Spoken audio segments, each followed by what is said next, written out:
Aquí donde me veis, yo soy una friki de Marvel. No soy friki nivel, me pregunta quién es el padre de no sé quién y quién hace no sé qué y tal. Yo te puedo contar la historia genérica. Pero bueno, pues me encantan las películas, me gusta muchísimo el rollo superhéroes de Marvel. Soy más de Marvel que de DC, lo siento. Me gustan las pelis y siempre que hay alguna peli nueva, pues yo me la veo. Y pues estos últimos meses Marvel pues ha salido y ha empezado a poner pelis, que si La Viuda Negra, que si el de los 10 anillos, que si Los Eternos, y hemos venido pues a comentarla.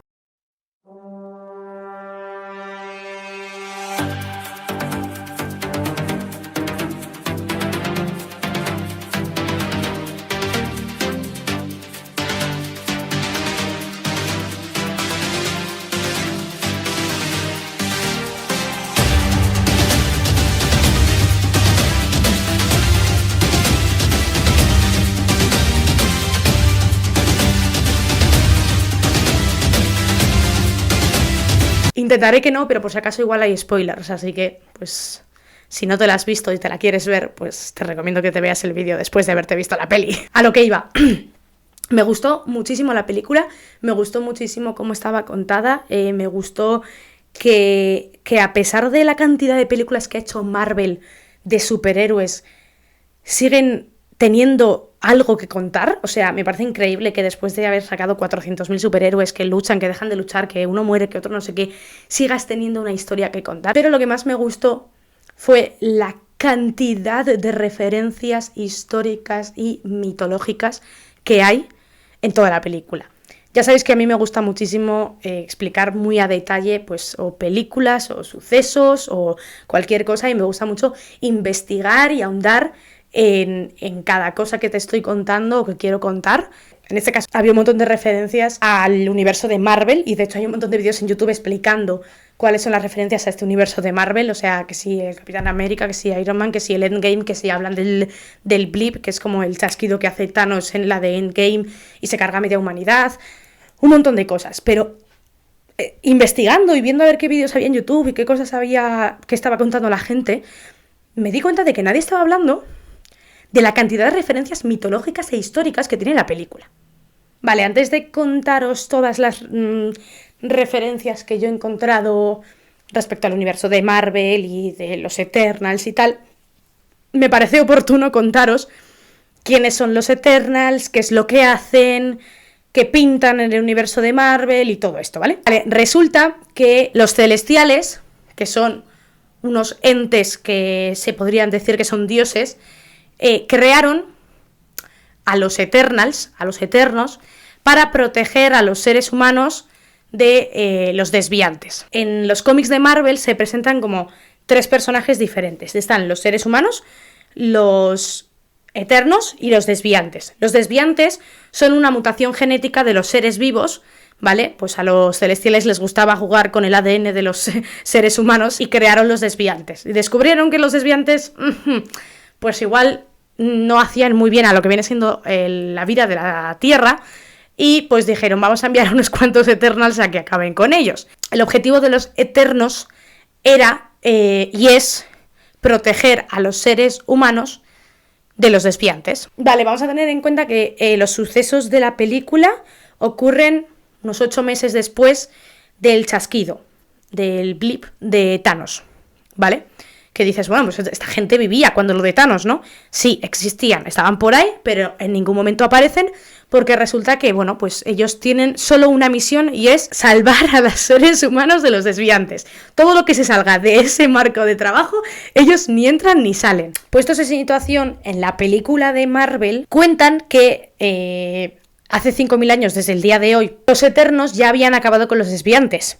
Entonces, pues lo que hacen es pues quedarse por la Tierra, disfrutar de su vida eterna y ya está, ¿vale? O sea, no hacen nada más. Y nuestra pregunta es, ¿por qué los Eternos no actuaron cuando Thanos se volvió crazy?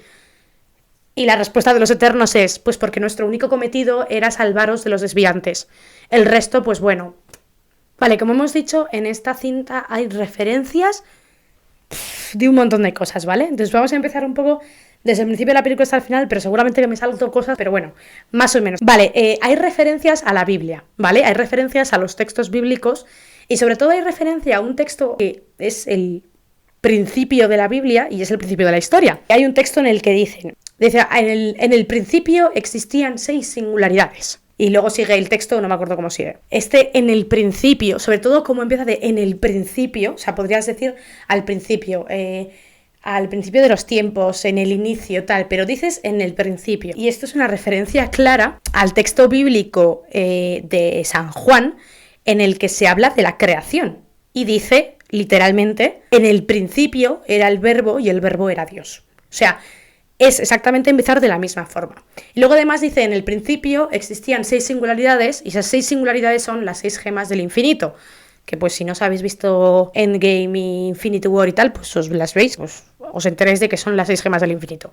Pero bueno, es una referencia también al universo de Marvel. De hecho, es que es empezar la película y ya tenéis 2 referencias, una bíblica y otra al universo de Marvel. Hay una inmensidad de referencias a la mitología griega, pero una inmensidad que es que... O sea, una cosa es que tú hagas una referencia en plan, un guiñito, un tal... Y otra cosa es que 3 de tus personajes, estén basados literalmente en un personaje de la mitología griega. O sea, ¿qué me estás contando? Icaris es una referencia clarísima al personaje mitológico que lleva su nombre también y que se llama Icaris, ¿vale? Icaris nació hace unos 20.000 años más o menos y se le confunde con un gran ave durante el diluvio universal. Este ave resulta ser la paloma que dirige a Noé a las montañas de Ararat, bueno, que estaba en todo el tinglao de Noé y la barca y el diluvio y toda esta historia. Pero es que resulta que además Icaris resulta ser el padre de Ícaro, ¿vale? El padre de Ícaro no se llama así. Le pusieron el nombre en honor a su hijo, que bueno, pues fue un señor que quiso volar muy cerca del sol y se le quemaron las alas. Y este señor llamado Ícaro quiso llevar a su padre con él y entonces pues bueno, al padre, pues que al final no se lo llevó con él, le pusieron el nombre de Icaris en honor de su hijo que se llamaba Ícaros. Además, este personaje fue el personaje que destroza el laberinto del Minotauro de Creta. Vale, Icaris en la película de los Eternals, en la cinta de los Eternals, es el más poderoso de todos, se le compara con Superman, es Robb Stark de Juego de Tronos y nada, pues es un señorito pues muy majete. Además, en la cinta de los Eternals, Icaris termina volando hacia el sol. Es que, ¿qué otra cosa podía hacer Icaris? Pues volar hacia el sol, es su destino. Una referencia clarísima a la mitología griega la podemos encontrar en el personaje de Tena, interpretada por Angelina Jolie. Es un personaje que, bueno, pues es muy bueno con la espada, muy hábil con el escudo, es una gran luchadora y está obviamente basada en la diosa Atenea, diosa de la sabiduría y de la guerra. Se dice que Tena nació en la polis de Olimpia y que su nombre oficial era Azura, pero que su padre se lo cambió por Tena porque debe ser que se parecía mucho a la diosa Atenea. De hecho, en la historia de los cómics de Marvel se cuenta que los dioses del Olimpo griegos hicieron un pacto con los Eternals y les dijeron, oye, vais a ser nuestros representantes en la Tierra. Y entonces a Atena le tocó ser la representante de Atenea, pues por su gran parecido y porque encima las dos luchaban muy bien y eran muy guapas y pues esto, lo de siempre. Al hilo de la historia de los cómics de Marvel y demás, se dice que la ciudad de Atenas se llama así, no por la diosa Atenea, sino por Tena, que es esta señora. Otra referencia al mundo de la mitología griega es Cersei, que es como la protagonista de la cinta de los Eternals, ¿vale? Cersei también nace en Olimpia y se dice que tiene muy buena relación con Homero, que es el autor de la Ilíada y de la Odisea. Se dice que la inspiración del personaje de Cersei, que es Circe, la hechicera hija del dios Helios. A diferencia de otros eternos que se dice que vivieron como alejados de los seres humanos y tal, pues Cersei es la que más cerca está de los seres humanos. De hecho está en la Roma incendiada por Nerón, está en el asedio de los vikingos en París, que se dice que ahí conoce a Thor. Y sí que es cierto que en el personaje de la cinta de los Eternals, Cersei es como la que más conexión tiene con los seres humanos.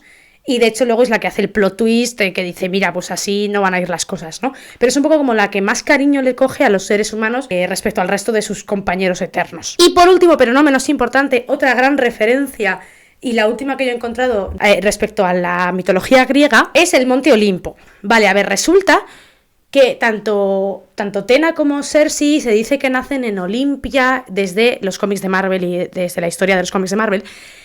Pero bueno, en la cinta de los Eternals hablan de que todos vienen de un planeta llamado Olimpia, que es ahí donde ellos nacen y donde ellos se crían, y que cuando ellos terminen su misión en la Tierra, volverán a su tierra, que es Olimpia. Luego resulta que Olimpia no existe, ¿vale? Que Olimpia es totalmente mentira. Pero bueno, aquí lo que nos comete es el hecho de que Olimpia sea la ciudad de los Eternos. ¿Por qué? Porque resulta que, joder, si lo comparas con la mitología griega, los dioses que viven en el monte Olimpo son como los creadores de todo, son los creadores de absolutamente todo lo que hay en la Tierra y tal, y resulta que los Eternos no son los creadores de la Tierra, por supuesto que no, pero sí que es cierto que son los cuidadores de los seres humanos. Entonces me parece como muy guay esa referencia de que Dios, de donde supone que nacen ellos, se llame Olimpia y esté tan sumamente cercano al concepto del monte Olimpo de los dioses griegos. Vamos a hablar de las referencias que hay en esta película a la mitología inca. Y vamos a hablar de Ayak, de otro personaje de la cinta de los Eternals. Ayak en la película es como la líder del grupo. En la historia de los cómics, su apariencia recuerda mucho a la simbología inca.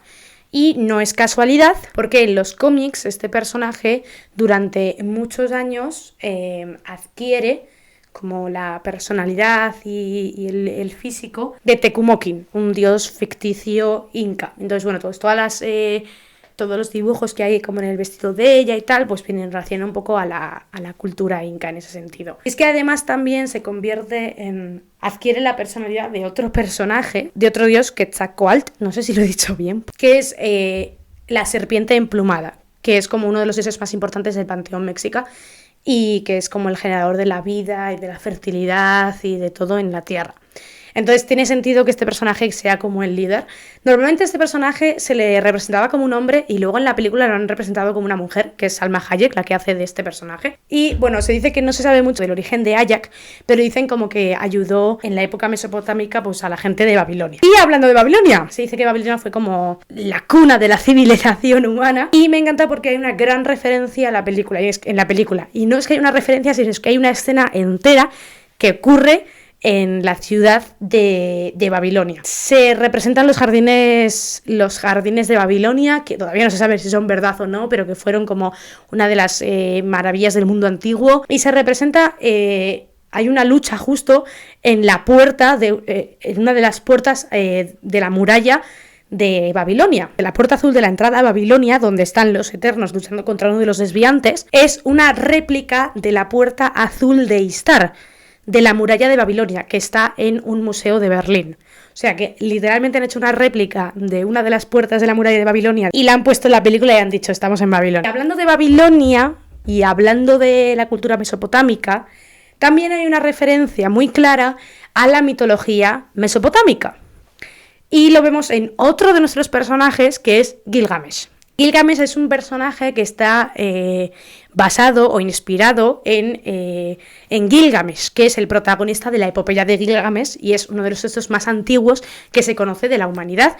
O sea, que es que literalmente le han puesto el nombre de un señor que protagonizó una epopeya que es el texto más antiguo conocido por la humanidad. O sea, ahí lo llevas. Ya hablando de otro tipo de referencias, hay una referencia muy clara a la evolución humana. En varias partes de la película yo creo que es bastante clara.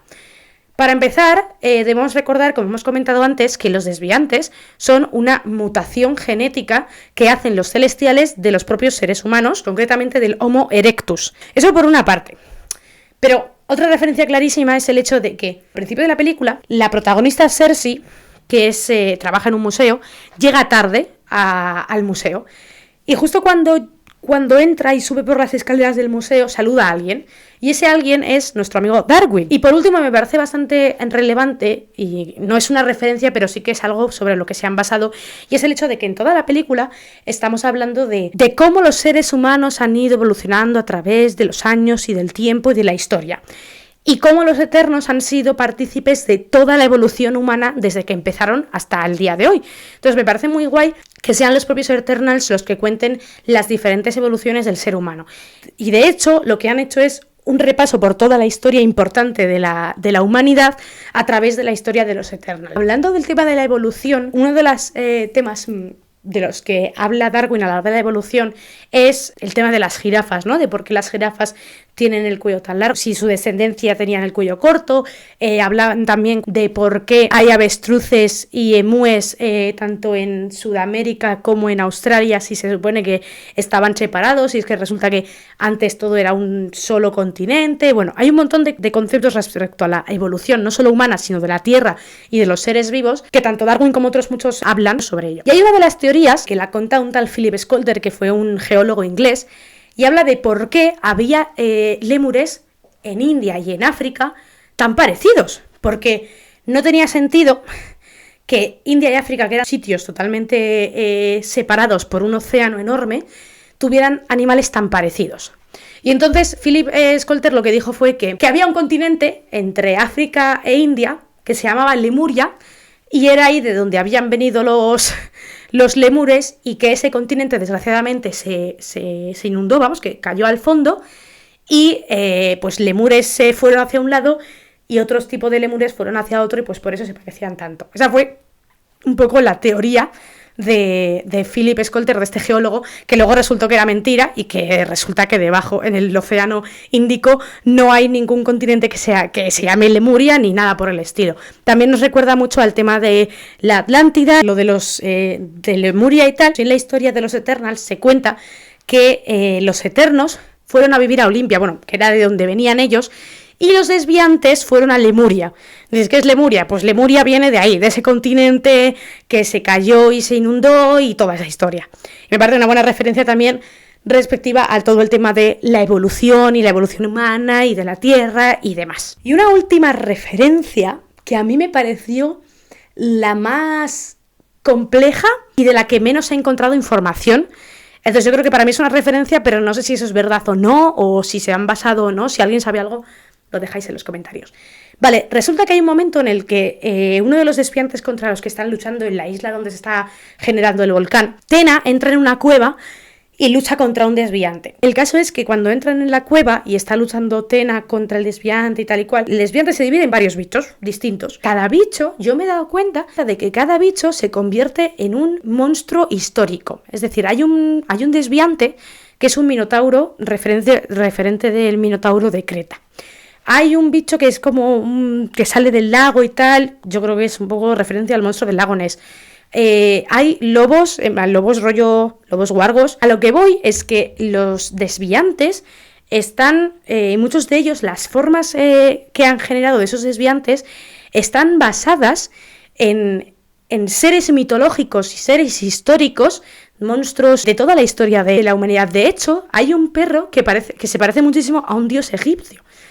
Sabes que los egipcios representaban a sus dioses con formas de animales. Hay un búho también, hay un perro, en plan, es que es literal que se ve la imagen del perro, que dices, es que es un perro de la mitología egipcia. Una escena de un segundo. Es muy difícil de ver, pero yo lo vi y dije, buah, es que qué bien hilado está todo. Yo creo que he hablado de bastantes referencias. Si habéis encontrado alguna referencia, si sabéis de algo más, lo ponéis en los comentarios y lo vamos viendo. Hasta aquí el vídeo de hoy. Espero que os haya gustado y nos vemos en el próximo vídeo.